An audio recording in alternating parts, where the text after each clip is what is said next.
Il carcere di Agrigento al centro dell'attenzione lunedì 4 febbraio grazie ad un sit-in davanti alla prefettura organizzato dalla CISL FNS e dal SAP. È strano che a rappresentare i disagi sia del personale che dei detenuti siano soltanto due sigle sindacali, ma l'importante è che del carcere di Lorenzo, meglio noto come carcere Petrusa, si cominci a parlare. A noi non piace scendere in piazza, noi preferiamo piuttosto lavare i panni sporchi a casa, ma quando questo non è possibile lei capisce che siamo costretti a rendere pubblico ciò che fino adesso non è stato detto. Il carcere di Agrigento è, non a caso abbiamo detto che è un carcere da terzo mondo. E il paragone non lo faccio certo con i carceri del nord Italia, il paragone lo facciamo ad esempio con quello di Caltanissetta piuttosto che con quello di Sciacca, dove i detenuti hanno la doccia in camera, dove i detenuti possono autonomamente comandare le luci.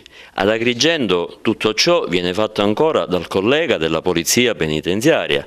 Ora, se pensiamo che tutte queste modifiche strutturali erano state già previste con l'introduzione del DPR 230 del 2000, cioè stiamo dicendo che a distanza di quasi 20 anni Agrigento è rimasta l'unica opera incompiuta sotto questo aspetto. Tutto ciò non va altro che gravare sulle spalle dei nostri colleghi. Ecco, cosa chiederete al prefetto giorno 4?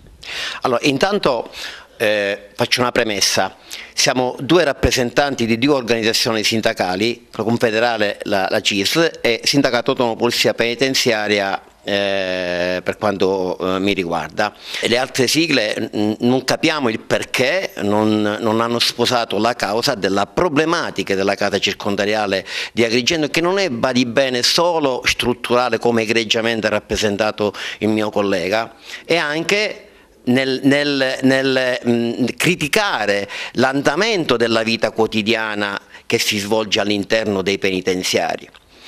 Noi come organizzazione sindacale abbiamo denunciato qualche mese fa il fatto che negli ultimi tempi l'interno del penitenziario se lo stanno dimenticando. Quando intendo dire interno del penitenziario significa il confronto tra l'utenza e gli appartenenti al corpo della polizia penitenziaria. Quando intendo io interno intendo che un utente che dovrebbe essere controllato da psicologi, da educatori, assistenti sociali, ovviamente questi compiti istituzionali non vengono sopperiti dalle figure perché non ci sono.